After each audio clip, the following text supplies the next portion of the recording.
Hey everyone, thanks for coming. I'm Andrew Halseth, and this is Michelle Brock. We're talking about lies, damn lies, and statistics. So I have your first statistic of the talk. Are you ready for it? 73.6% of all statistics are completely made up. You agree? On the spot is, I think, the quote, right? Actually, no, I'm already lying to you. I made that up. But it does happen, right? There is instances where statistics are either completely made up or are misleading or deceiving. And so one quote that I like is, it's easy to lie with statistics, but it's hard to tell the truth without them. So, you know, if they're all just complete lies, we wouldn't even have it. Okay. I have an example. There's an entrepreneur. His name is Mark Suster. He's a former entrepreneur, and he recounted a time where he was working as a market analyst, and he was in charge of doing a project analysis for Sony. That required analysis on mobile handsets. So he had reports from all sorts of research companies like financial investment banks and that kind of thing. And all of the data was different. Everybody had different projections. So he decided to call the people that actually wrote the reports and ask them how they came up with their data. And he got a hold of one guy at one of the companies, and sorry, I'm using my phone, but I want to get this right. And he asked him, you know, how did you come up with the data? And it was a 24-year-old kid that was just right out of college. And he said, well, my report was due and I didn't have much time. My boss told me to look at the growth rate average over the past 3 years and increase that by 2%. Because that's kind of the trend in the market. And that's what he did and submitted the report. So it wasn't that you did a lot of analysis. And the funny thing about that is that's like some pretty well-known companies, and that report gets taken as kind of fact almost, and then it kind of progresses and gets bumped up the line, and now people are making serious decisions based on that report that was kind of done in procrastination the night before, right, so that he hit the deadline. Right? So today we're going to be talking about some different types of misuses of data or statistics. Here are 6 common types. We won't hit on all of them. This really could be an entire class, I think, if we had the time. But in 1 hour, we'll get through as much of it as possible. But things like misleading data visualizations, bias, using percentages in combination with sample size, data phishing, flawed correlation, that kind of thing. Okay. Because although you can lie with statistics, or you can deceive, or you can misuse it, it still is a powerful tool, right? It can be used to identify factors associated with disease. It can be used to win a game show, predict the weather. I mean, stats is everywhere. And if you use it correctly, it can be a powerful tool. So that being said, I'm going to hand it over to Michelle, and she's going to talk about some data visualizations. Clicker? Okay. Good afternoon. So when it comes to statistics, it really, one of the big things that we start with is about organizing the data, organizing the numbers that we get. If we go out and grab a bunch of data, we get something that can look fairly similar to this. In fact, I actually had somebody say to me yesterday, because I'm a mathematician, she said, if you told me that 2 + 2 was 5, I'd believe you because you're the mathematician and that's not my field. So even though we know differently and we know better, what we want to do is be able to take some of this and make some sense of it. But what can happen, either on accident or on purpose or just because, we can end up with some visualizations of our data that may be completely wrong and tell a story in a way that is not accurate and doesn't give us a real good sense of what's happening. So here is a picture that we have. We have from 2012, the presidential run, we have a pie chart which shows the whole thing of 70% of the people back Palin, 60% back Romney, and 63% back Huckabee. What's the issue with this? It doesn't add up to 100. When we have a pie, now I have yet to go to the store or to bake a pie that has more than 100% of pie involved in it, right? So we have to watch for these things. Okay, we'll go. Okay, here we have how concerned are you about the Zika virus? We have 34% are very concerned, 28% are somewhat concerned, 25% not very, and 13% not at all. What do we have going on here? We have a bar that's too big. We have the 100%. Totally nailed that one down.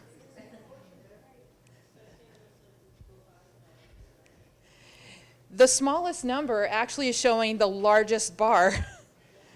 Right? So if you're scanning this picture, you're like, oh, wow, look at a whole bunch of people don't really care at all. So we're getting the message is getting kind of flipped for us, right? Now, I don't even know how they came up with that. So, all right. Here's another one that we see that's common. We'll see bar graphs where we're comparing two different groups. And any thoughts on the trouble with this? Yes?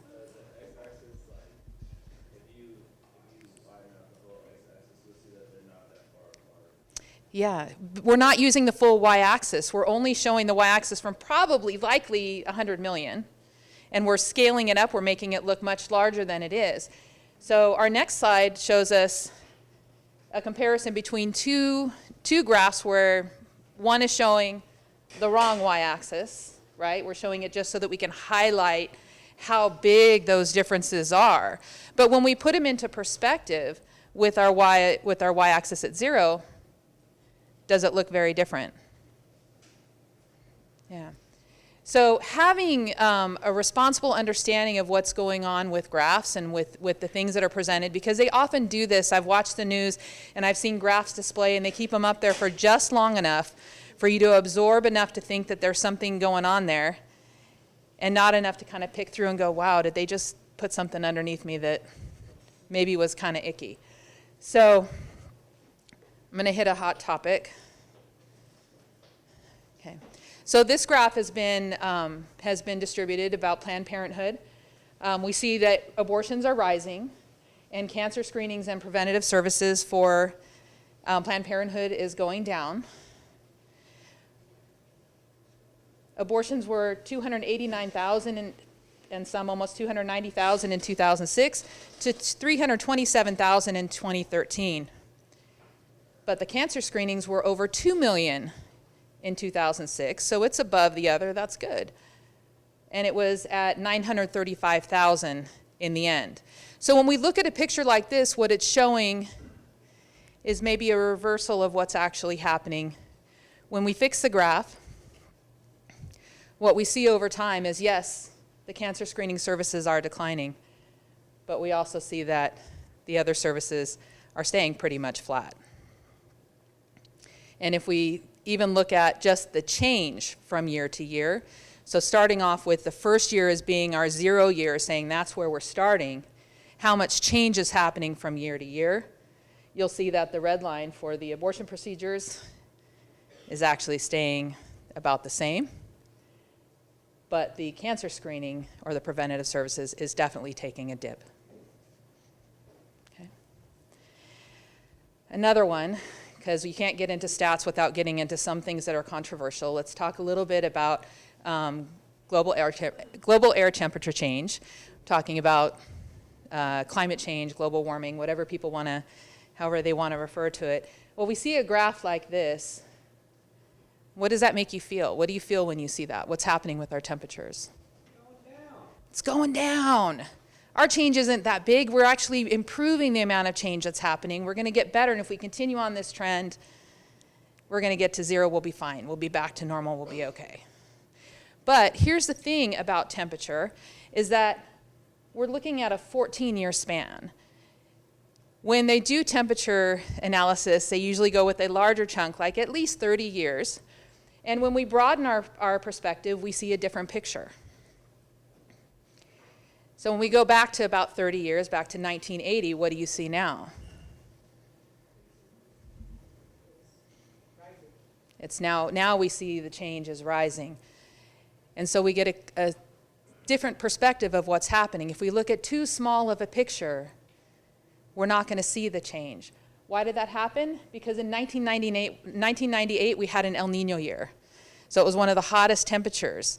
So after that, we ended up kind of normalizing back, right? So we always have, you see, we always have these rises and dips. That's normal. But what's not normal is, how's it going? And if we even expand it out further, we see a little bit more, okay? I think that's the last one. So when we're looking at the visualizations that are being presented to us, there's some things that you want to watch out for. So we have to be our super sleuths when we're out there, because we don't want to just rely that everything that's coming to us is truthful when we have the power to know the difference, when we have the power to look at something critically. You want to make sure, you guys caught it quickly, that the percentages are adding up correctly. Now, sometimes you're going to see that in some of them, the percentages won't add up to exactly 100. They'll be just slightly shy, and that can be rounding errors that are happening. But if you have something that's going into, what did we have, 190? 190% is a lot, and more than should fit in any pie or any whole thing.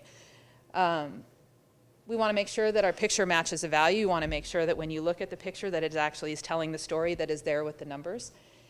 The scales are used. We don't just start from wherever we want to just because. We actually go to 0 so we can see the change that's happening.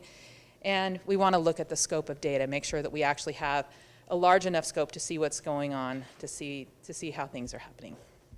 And I'm going to pass it off. Okay, so the next topic is flawed correlations.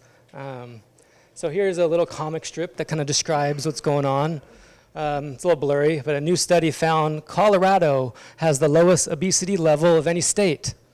So she says, you know what that means? No, what? Forget dieting, we're moving to Colorado. Right? Okay, so it's a little bit of a misinterpretation there, right, of the correlation in kind of a funny way.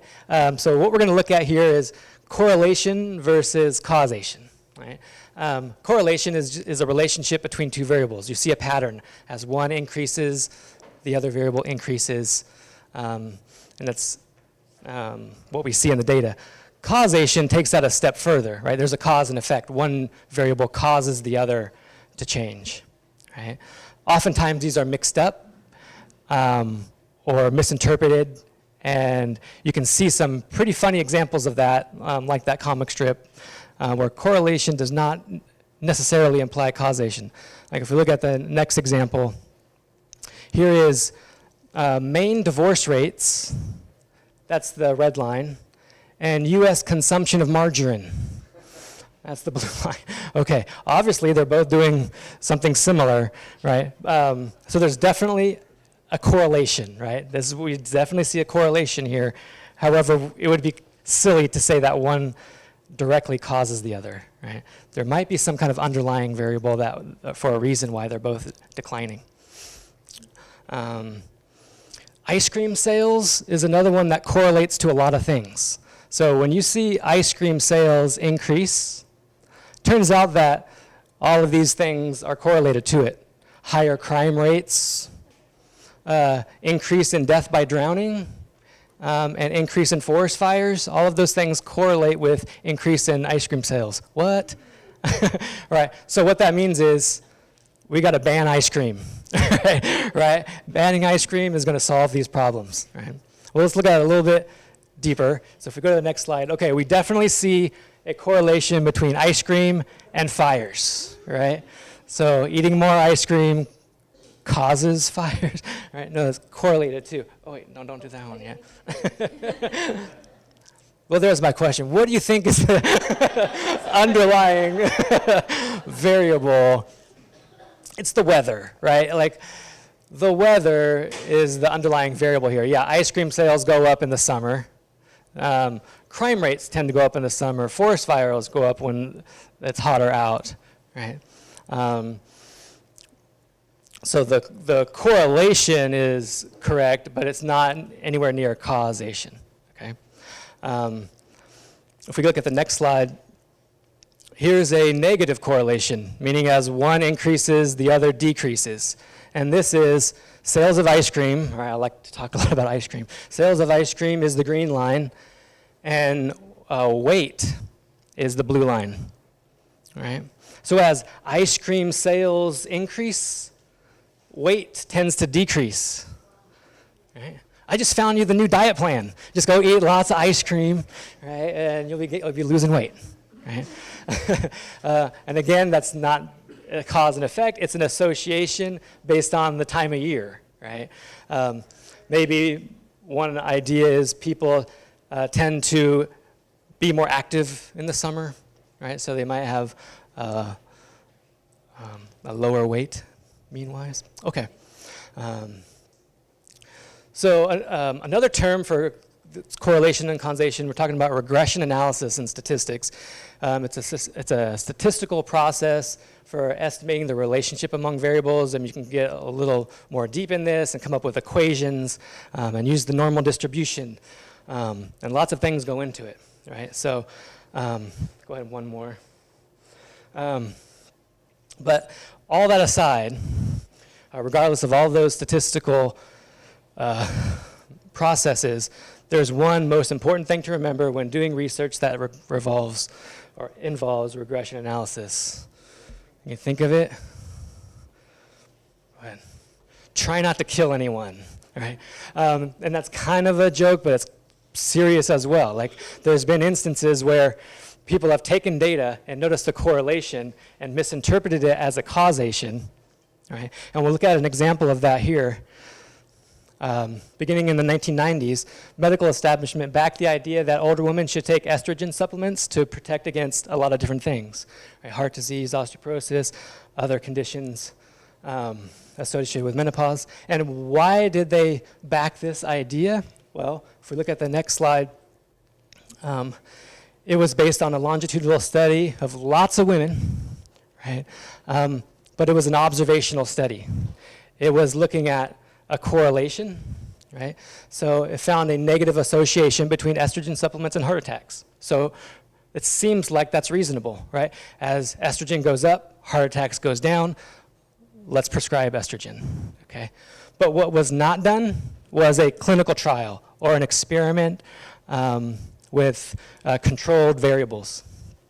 Okay, so these were based on observational. If we go ahead, go to the next one.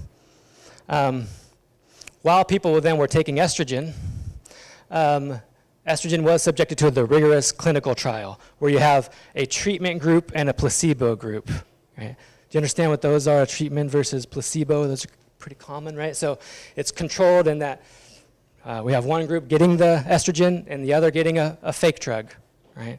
And those two groups should be very similar so that we can see what happens. We can really isolate the effect of the estrogen on similar groups.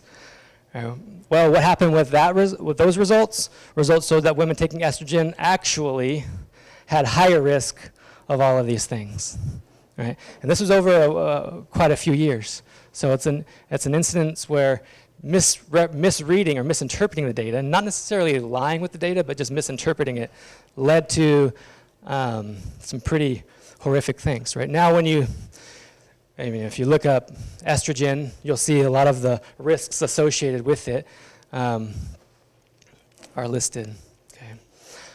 Yeah. Okay. So I was just kind of on Twitter, and I started looking around to see if I could find some correlation, causation. So kind of getting a little bit lighter now. Headline, women who own horses live longer. And that's probably true, right? Women who own, anybody own a horse here? Horse owners? We better get one, according to this headline. But the implication of that, even though it doesn't use the word cause, notice the implication of that headline is that it's a cause and effect, right? Horses will make you live longer, right? However, maybe there's an underlying variable. You own a horse, maybe you can afford health insurance, right? Something like that, okay? what's next? Okay. So it's a thing you want to kind of dig deeper on, right? When you see a study, like how did they come about that finding, right? So let's look at this headline: "Women who own horses live longer." Well, how did they come up with that, right? Was it a controlled experiment? Right? Did they divide two subgroups and then, check out their lifestyles, and the only variable that was different was that this group owned horses and this didn't, and then looked at their lifespans, right? If that's the case, then yeah, maybe that's a valid headline, right? But is it just an observational study? Then that headline is probably misleading or false, something like that. Okay?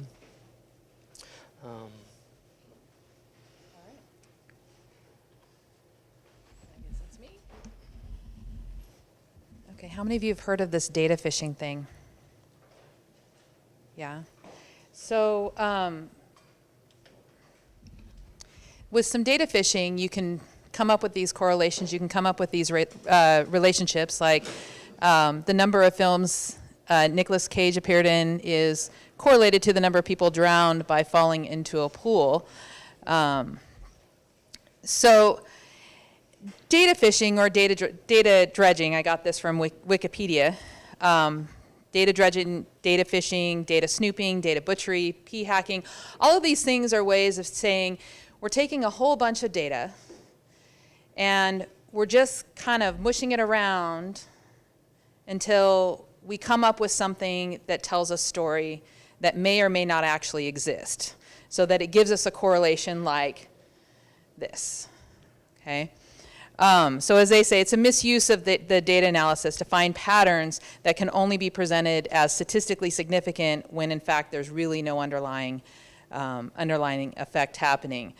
So going out and grabbing data when you don't even have a question in mind of what you're trying to answer first. It's like irresponsibly going out to get information that isn't, that we're not looking at data to actually answer our question. You went the wrong way. I don't know why I did that. Oh, wait, okay. So, no, that's fine. That's fine. So what they can also do with the data is they'll go out there and they'll get it all and they have it sitting there and they say, oh wait, I like this one and I like that one, and they put it together and then they make some kind of relationship happen. I don't know, it's going psycho. Okay. Okay. So, so taking the data and selectively using the pieces that look good for what you're trying to show. So it's really important to have kind of an understanding that this is out there so that you can kind of look for that. You'll be able to check. So, yeah. All right. So was there a question or a hypothesis that was stated in the beginning that was trying to be answered when the data was searched for? If it wasn't, that data you might want to think twice about it. And thinking about how it was gathered. I know that we heard a whole bunch of stuff about Facebook and all that stuff. I'm not going to talk about it. That was my way of not talking about it. Sorry. Okay, so bias. I think we're good. I think I can do this now. All right, so bias. How do we get some bias? Go ahead. How do we see where it happens? Well, I was looking for surveys to see if there was anything that had any bias, and I came across this one. Which of the following best captures when you last used cannabis? Ranging all the way from over a year ago, 9 to 12 months ago, 6 to 9 months ago, down less than a month ago, last week, this week, yesterday, today. I am right now high. I am not.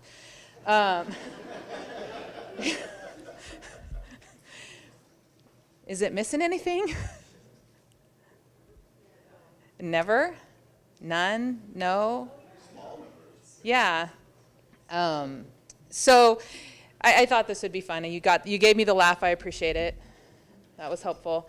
Okay, so we do have some other survey questions that might be things that we need to consider. So double-barreled questions, things where we're asking multiple things, asking for multiple responses in one question, but we're asking them to be bundled at the same time. What it can do, in this particular case, we have, when was the last time you upgraded your computer and printer? Well, I just upgraded my computer 3 years ago, but I haven't touched my printer in 5 years. How do I answer this question? How do I give an accurate, clear answer to this question? So the only clear answer that you're going to get out of this one is if you happen to do it at the same exact time, right? Or I've never done it because I've never owned a computer. I've said that one time when a phone person called asking about my computer. Then they asked about my car, what kind of car I drive. Pretty sure they were fishing for information. Okay, so we also have leading and loaded questions. So leading and loaded questions come to you in a way where some emotion is actually stricken on you at the beginning. So some kind of word to strike an emotion with you might be given to get you going. Hey, now that you've seen how nice this car is to drive, it was really sweet. Are you ready to make a purchase? Okay.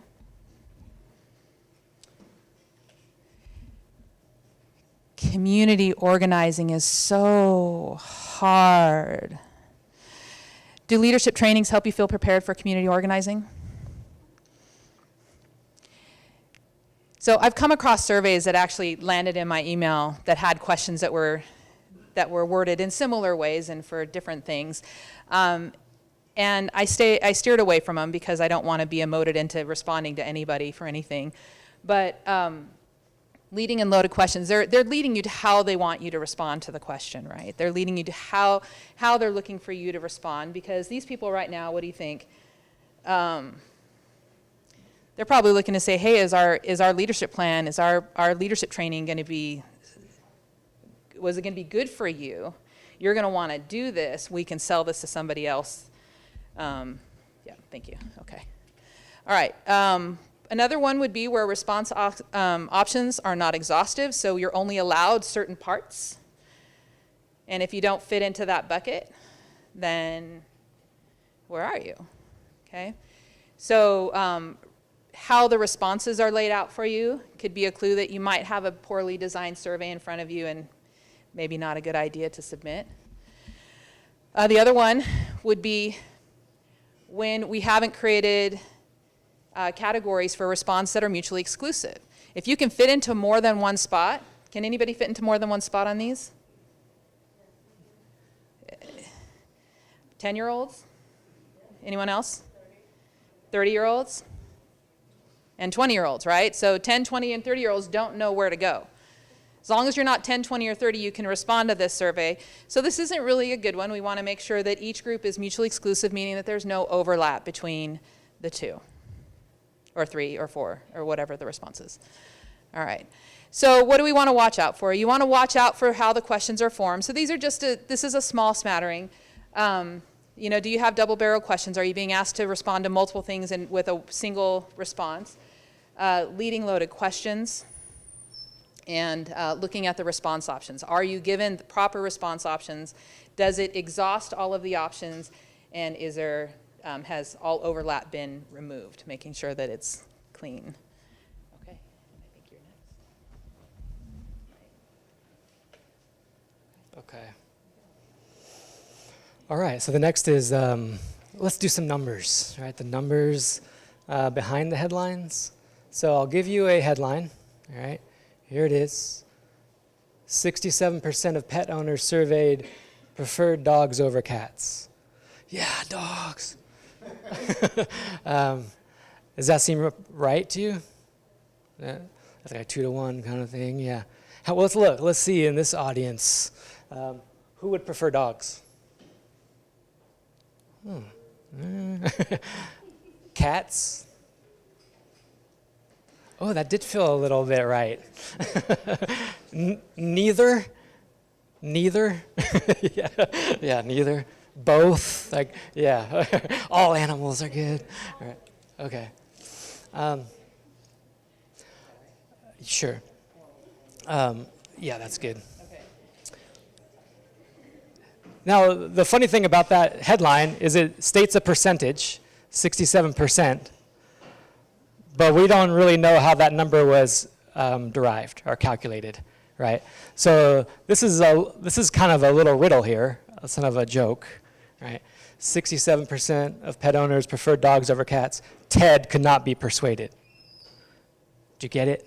No one's laughing. Right? You don't have to know. Yeah. There were only 3 people in this study, right? Right? That's Ted's cat.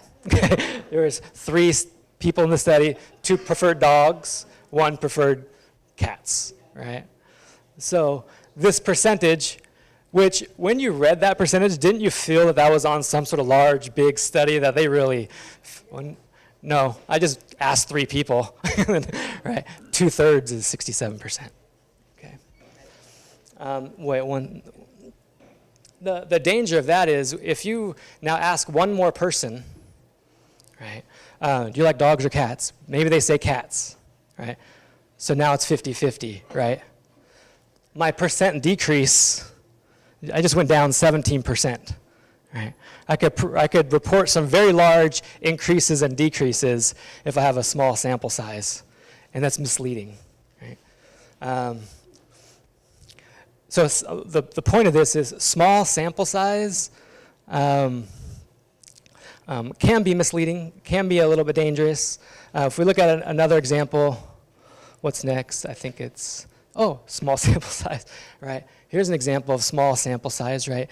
Like celebrities endorsing products, a sample size of 1, right? Which can really be effective, right? Because it's a celebrity, well-known, but they're often paid to do this, right? There's another example. That's Jared from Subway, right?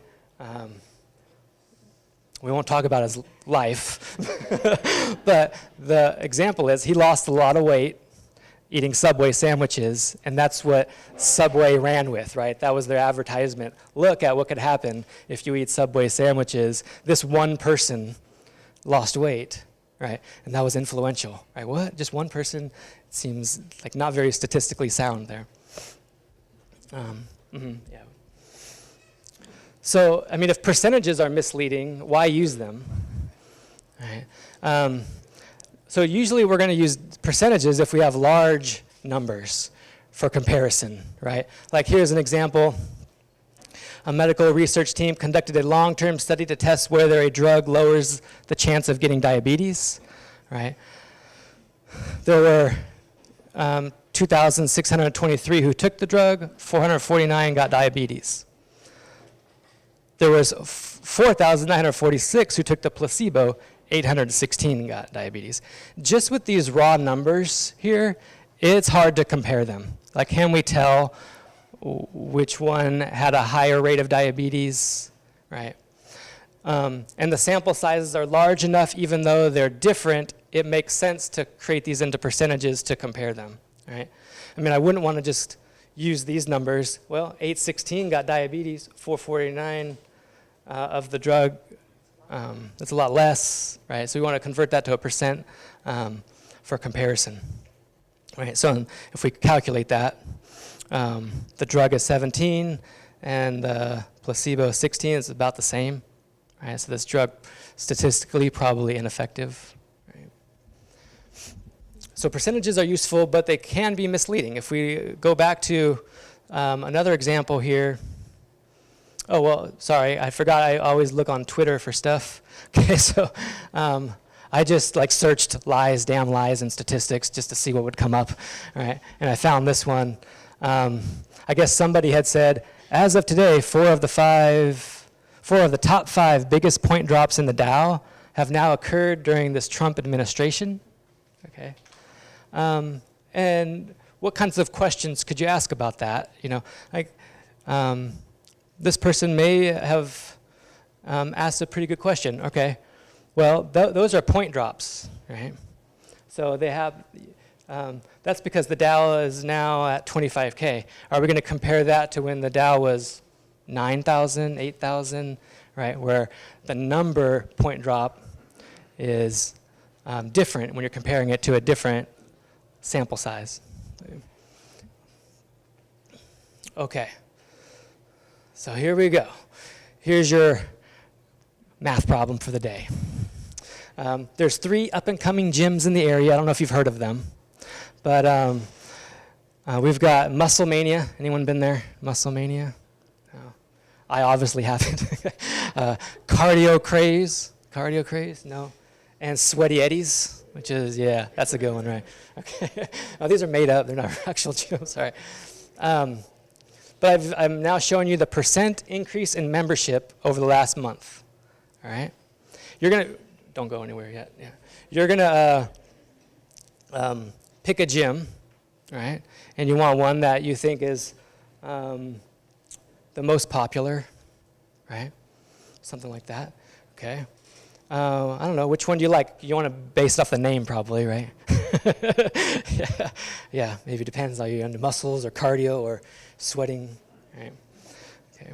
But you know what Muscle Mania can claim right now is that we are the fastest growing gym in Sacramento, right? Look at our percentage, 25% compared to 10 compared to 5.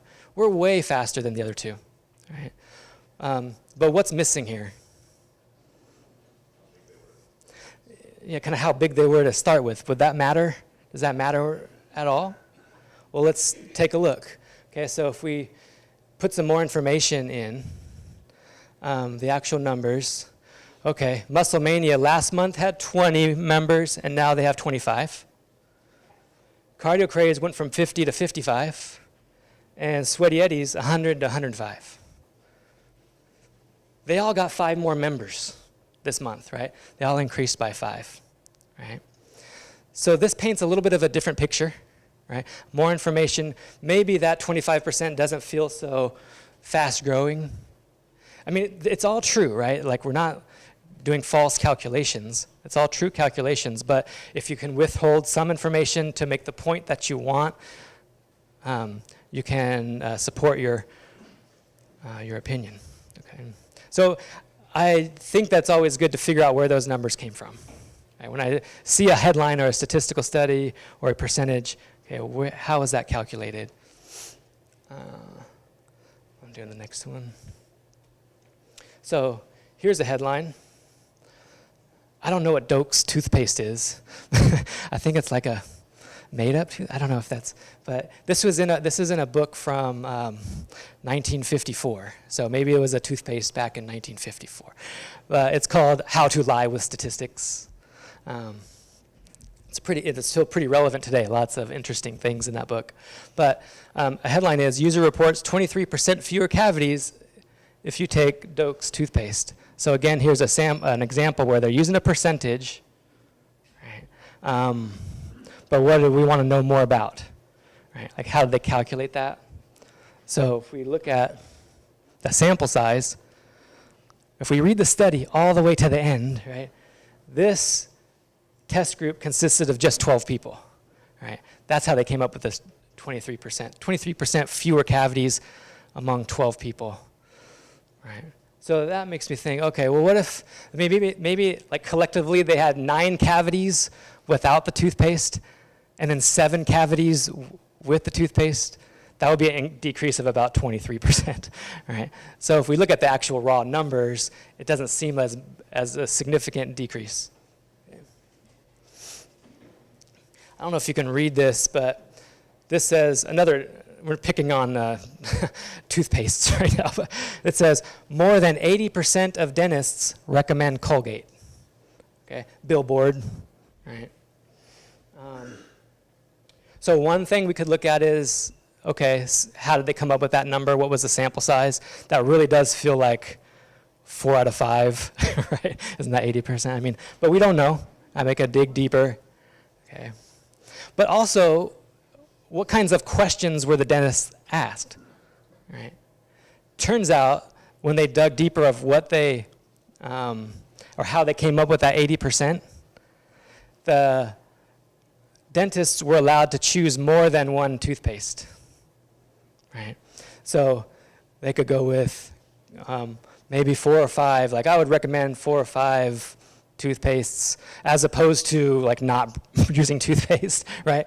So really this comes down to saying that more than 80% of dentists recommend some sort of toothpaste, right? But if you kind of word it right, and hide some of the data and how you collected that number, you can mislead. Yeah. Okay. Another value that's commonly used is an average, right? So here's a little story. Let's say you're going into a neighborhood and you want to buy a house in a specific neighborhood. And the real estate agent tells you, oh, the average income for this neighborhood is $150,000 a year, right? And you're like, yes, because I've always wanted to live in like an upper class neighborhood and the houses aren't that expensive. I'm going to go with this neighborhood because the income is $150,000 a year on average, right? So you buy the house, or we buy the house. Let's say it's we buy the house, all right? And then a month later, a neighbor comes with a petition to your door and says, hey, can you sign this petition? I'm trying to go against this new tax hike. And the reason she gave you was because the average income in the neighborhood is $35,000 a year. Right? And you're like, what? No, the real estate agent told me the average was $150,000. And you're telling me the average is $35,000? It's only a month later, right? You look at the data, you guys kind of figure out how you calculate, what data you use. You looked at the same people, the same incomes, everything was the same, but you came up with two different averages. So first average, 150,000. Second average, 35,000. Two very different averages, right? I don't know. What do you think? How could that happen?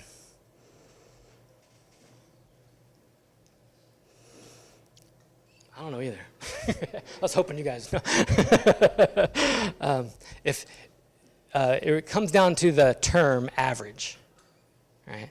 Average is a general term, right? Can you think of more specific terms that are used for the word average? Mean, median, mode. There's some other types of averages, right? These were two different types of averages. This is the mean, and that one's the median. Okay? So neither of them were lying, right? They were just using different values and kind of hiding how they calculated it, right? You know what the mean, the calculated mean, you add up all of the numbers and divide by the total number of people, right? Whereas median, you guys know the median? Yeah, you just line them up from lowest to biggest, and it's the middle one, right? Okay. So is that like, you might be thinking I made up these numbers. Like, could that really be true? Like, they're so different. The mean and the median could be that different. Like, it doesn't seem believable, right? Like, usually the mean and the median are pretty similar, right? But it does depend on your data set. So let's look at another data set. We're going to talk football a little bit. Yeah. Okay, so these are running backs in the NFL, say, and it's yards gained per carry or per play, right? So this is football player A. They lost a yard, gained 2, gained 1, didn't gain anything, etc. Oh, but then they gained 64 yards, busted a play out. Right, made a touchdown maybe, all right? Whereas this player B, pretty consistent, 7, 9, 10, 8, 8, 5, 11, 6, right? Two very different data sets, right? And maybe somebody can check me if you have your calculator, but these two means are the same, right? If we add up all of the values and then divide by 8, right? That would be 8, right? Or if you add up all of these values and then divide by 8, that also equals 8, hopefully, or something close to it. Okay. So both players have a mean of 8. However, if we look at another average, how about the median? Well, the median requires that you line up all of the numbers in order, right? So I think if you line up all of the numbers in order, you end up with a median of 0.5 yards. And again, you can always check me on that. Right? I don't know. All right. Or maybe it's 1. No, there's 2 zeros there, so I think, yeah, 0.5. Whereas this one, if you line up all of these in order, the middle is 8. Right? So this one has mean and median being the same. Right? So the point of this is what you've got here is an outlier. Right? That 64 is way different than all of the rest of the values. An outlier really can skew a mean, right? It could really change the mean by quite a bit. Like if you were going to describe a typical, like if you're going to bet like how much is this player going to gain on average, right? Would you say 8? Like there's no value that's even near 8, right? So the mean is not really descriptive of a typical measure in that data set. And the reason for that is that extreme outlier. So probably in that housing example, there was a lot of people in the $30,000, $32,000, $33,000 salary range, right? But maybe one person over on the corner that had the $2 million a month salary. A month? Yeah, why not? A month, yeah, something, right? That skewed that mean up to 150,000, right? I think the point of this is describing things with just a mean, which is common to do, is misleading, right? Because a mean should be a representative value. The mean for this data set, yeah, it totally feels like it represents that data set, the center of the data, right? The mean for the other one, it doesn't. Right? So maybe a median is a better descriptor of that data set. Okay. So, I mean, these are some pretty, there's not like a lot of major calculations here, right? We haven't gotten into anything that's like super like statistical process, something that you can use when you're just reading statistical studies or headlines, but things to look out for. Are they using raw numbers or percentages? Oftentimes they're going to use the one that drives home their point better, right? There's 100,000 people on welfare, right? Or 3% of the people are on welfare, right? Which one seems to support your point, right? You're going to use the one that supports your point, even though they're both accurate, right? Sample sizes, what's the sample size? What type of average? And just a little context in the descriptor, or how did they come up with that number? Okay. Some things, so, before I give up the microphone, like, to come up, like this book here, it's called Naked Statistics. Right? It caught my attention because of the word naked. But it's it's a nice book that describes a lot of these statistical concepts and a lot more. It goes a little bit more in depth. But you don't need to have taken a statistics course to understand it. Right? It's got a lot of like nice, good, rich examples. So we pulled a lot of our examples from this book, from this research.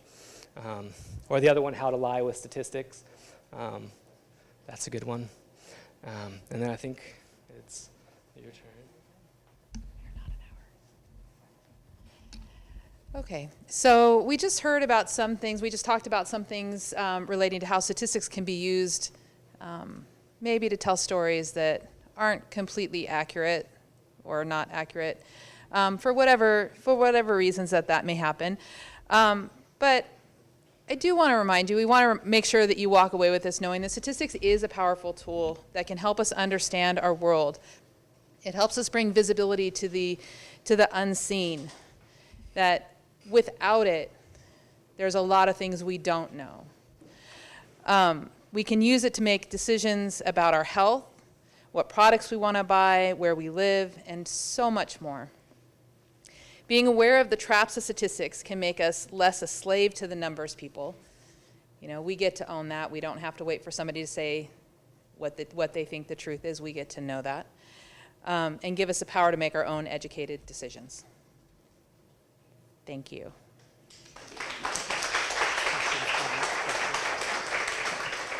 Any